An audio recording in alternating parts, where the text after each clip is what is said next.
Hello guys! Ngayon magpa-plansya tayo ng alampay kasi nagre-ready tayo para bukas ay graduation pictorial po namin. So meron kaming dalawang sets of pictures.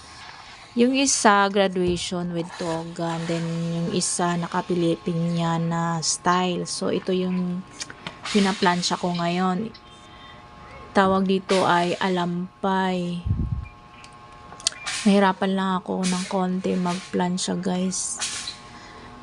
So okay naman siya. Kaya lang yung plansya ko kasi yung yung steam tumutulo yung tubig kaya nahirapan ako. So ito yung accessories ko, napaka-simple lang. Meron akong